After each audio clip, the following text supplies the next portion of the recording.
नमस्कार, आप देख रहे हैं न्यूज फॉर एशिया और मैं हूं गीतिका पांडे। आज अपने इस विशेष कार्यक्रम में हम आपको सुना रहे हैं एक नई कहानी। दरअसल एक राजा बहुत बड़ा प्रजापालक था, हमेशा प्रजा के हित में प्रयत्नशील रहता था।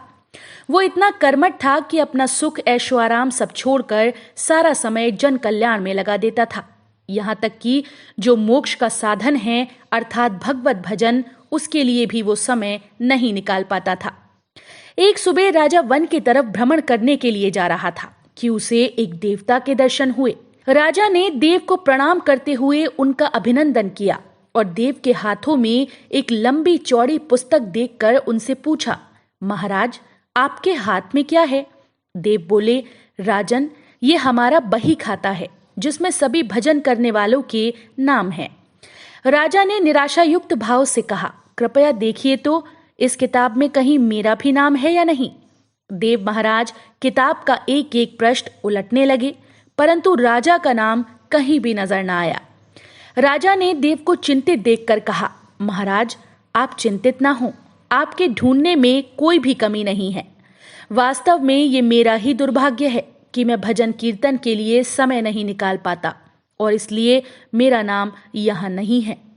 उस दिन राजा के मन में आत्मग्लानि सी उत्पन्न हुई, लेकिन इसके बावजूद उन्होंने इसे नजरअंदाज कर दिया और पुनः परोपकार की भावना लिए दूसरों की सेवा करने में लग गए।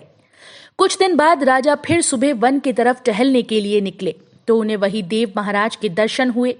इस बार भी उनके हाथ में एक पुस्तक थी। इस पुस्तक के रंग और आकार में बहुत भेद था और ये पहली वाली से काफी छोटी थी। राजा ने फिर उन्हें प्रणाम करते हुए पूछा, महाराज आज कौन सा बही खाता आपने हाथ में लिया हुआ है? देव ने कहा, राजन आज के बही खाते में उन लोगों का नाम लिखा है जो ईश्वर को सबसे ज्यादा प्यारे हैं। राजा ने कहा, कितने भाग्यशाली होंगे वे लोग, निश्चित ही वे दिन रात भगवत भजन में लीन रहते होंगे। क्या इस पुस्तक में कोई मेरे राज्य का भी नागरिक है? देव महाराज ने बही खाता खोला और ये क्या, पहले पन्ने पर पहला नाम राजा का ही था। राजा ने आश्चर्यचकित होकर पूछा, महाराज मेरा नाम इसमें कैसे लिखा हुआ है? मैं तो कभी मंदिर कभी कभार ही जाता हूं। देव ने कहा, राजन इसमें आश्चर्य की क्या बात है? जो लोग निष्काम होकर संसार की सेवा करते हैं, जो लोग संसार के उपकार में अपना जीवन अर्पण करते हैं, जो लोग मुक्ति का लोभ भी त्याग कर प्रभु के निर्बल संतानों की सेवा सहायता में अपना योगदान देते हैं, उन त्यागी महापुरुषों का भजन स्वयं ईश्वर करता है। हे राजन, तू मत पूछना कि तू पूजा पाठ नहीं करता, मत पछता कि तू पूजा पाठ नहीं करता, लेकिन लोगों की सेवा कर, तू असल में भगवान की ही तो पूजा करता है।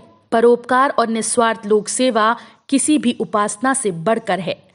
देव ने वेदों का उदाहरण देते हुए कहा, कुर्वन्नेवे कर्माणि जिजीवेशन्नम समः एवान्त्वाप नानन्यतो अस्ति व कर्म लिप्यते नरः। अर्थात कर्म करते हुए 100 वर्ष तक जीने की इच्छा करो तो कर्म बंधन में लिप्त हो जाओगे। राजन भगवान दीन दयालु है, उन्हें खुशामद नहीं भाती बल्कि आचरण भाता है। सच्ची भक्ति तो यही है कि परोपकार करो, दीन दुखियों का हित साधन करो। अनाथ, विधवा, किसान व निर्धन आज अत्याचारियों से सताए जाते हैं, इनकी यथाशक्ति सहायता और सेवा करो, यही परम भक्ति है।